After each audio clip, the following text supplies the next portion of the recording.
WCS trade means workshop calculation and science.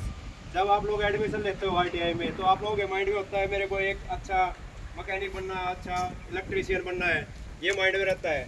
लेकिन उसके बाद एडमिशन होने के बाद में आप लोगों के यहाँ पे आने के बाद एक सब्जेक्ट और पढ़ने को मिलता है, WCS workshop calculation and science. मतलब कि आप एक वर्कशॉप में काम कर रहे हो, उसमें आप लोगों को कैलकुलेशन करनी पड़ती है। जैसे एग्जांपल लेते हैं हम टर्नर और फिटर का। टर्नर और फिटर आप लोगों को क्या करना पड़ता है, जॉब बनानी पड़ती है। जॉब बनाने के लिए सबसे पहले आपको मटेरियल की स्टडी, मटेरियल का बिहेवियर का मालूम होना चाहिए। वो एल्यूमिनियम का है, स्टील का है, आयरन का है, किस टाइप का है वो।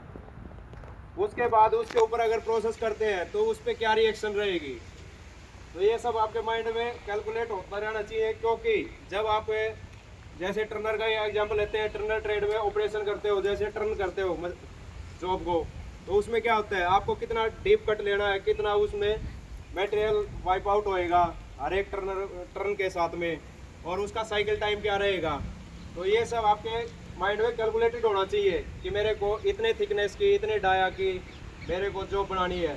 अब उसको मेजरमेंट करने के लिए किसकी ज़रूरत होती है, माइक्रोमीटर, बर्नियर, ठीक है, इंस्ट्रूमेंट होते हैं। अब इंस्ट्रूमेंट की आपको मेजरमेंट करनी नहीं आएगी, या फिर उसके बारे में आपको यूनिट कन्वर्जन का नहीं पता है। मैं अगर एक जॉब को मीटर में, मेरे को मिलीमीटर में उसका कट लेना है, लेकिन मैं उसको मेजरमेंट कर रहा हूँ सेंटीमीटर में, तो वो क्या रहेगा, वो जो आपकी जॉब बनेगी वो क्या होगी, वो आउट ऑफ स्पेसिफिकेशन बन जाएगी।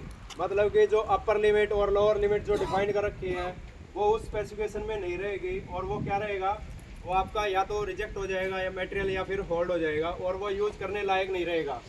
तो इसीलिए यहाँ पे जाके इम्पोर्टेंस का पता लगता है किसका, WCS का, workshop calculation and science, math और साइंस का। उसके बाद एग्जाम्पल लेते हैं जैसे कि इलेक्ट्रीशियन। आप लोगों को वोल्टेज का नहीं पता, एम्पियर का नहीं पता, करंट को किस में मेजर करते हैं, वोल्टेज को किस में मेजर करते हैं, तो क्या रहेगा, उससे क्या इशू बनेंगे, उससे इशू ये बनेगा कि आपको वायर कितने mm की यूज़ करनी थी, आपने उससे डिफरेंट यूज़ कर ली, तो उससे शॉर्ट सर्किट के या फिर और इशू बन जाएंगे।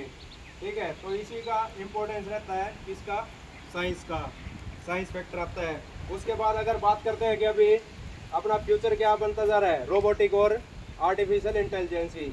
अभी जैसे कि कॉम्पा ट्रेड में WCS यूज़ नहीं होता है, लेकिन इसका मैथ का क्या रोल प्ले रहता है, कोपा में भी रोल प्ले रहेगा। अगर आप लोगों को फ्यूचर में आगे ग्रोथ करना है, जैसे अभी किस चीज़ का टाइम चल रहा है, आर्टिफिशियल इंटेलिजेंसी का, तो वो किस पे काम करता है, वो काम करता है मैथमेटिक्स पे। मैथमेटिक्स में टर्म यूज होती है जैसे मैट्रिक्स होगी, कैलकुलस होगी, प्रोबेबिलिटी होगी, ठीक है, तो इन सब पे काम चलता है। अगर आप लोगों को अपने फ्यूचर में आगे ग्रो करना है, ठीक है, तो वो माइंड में रखना पड़ेगा कि मेरे को अगर मैथ आता है तो ही मैं उसका बेनिफिट ले पाऊंगा। और भविष्य में क्यों यूज़फुल है आपको WCS पढ़ना। मान लो कि आप लोगों को अगर किसी इंडस्ट्री में काम कर रहे हो, आगे अपने प्रमोशन के लिए, अपनी सैलरी ग्रोथ के लिए काम करोगे, किसी जॉब पे काम करोगे, तो वहाँ पे आप लोगों को क्या करना पड़ेगा, आप लोगों को कॉस्ट सेविंग एक्टिविटी करनी पड़ेगी, या फिर आप लोगों को प्रोडक्टिविटी बढ़ानी पड़ेगी। वो कैसे बढ़ा पाओगे, वो साइकिल टाइम काउंट करके आप बता पाओगे कि ये पीस इतने टाइम में बन रहा है। अगर इस पे यहाँ पे नॉन वैल्यू एडेड एक्टिविटी को हटा दिया जाएगा तो क्या होगा, इससे इतनी प्रोडक्शन बढ़ जाएगी और कंपनी को इतना बेनिफिट हो जाएगा। तो वहाँ पे क्या काम कर रहा है, कैलकुलेशन काम कर रही है।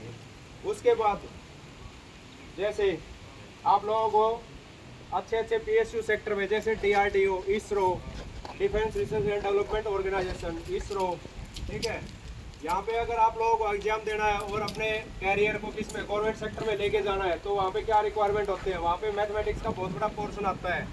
ठीक है, तो विदाउट मैथमेटिक्स आप कोई भी गवर्नमेंट एग्जाम क्लियर नहीं कर पाओगे। तो आप लोगों को मैं अपने शब्दों को यही विराम देना चाहूँगा कि आप लोगों को WCS को एज ए सब्जेक्ट नहीं समझना है, आप लोगों को इसको फ्यूचर ग्रोथ के लिए भी पढ़ना है। Thank you.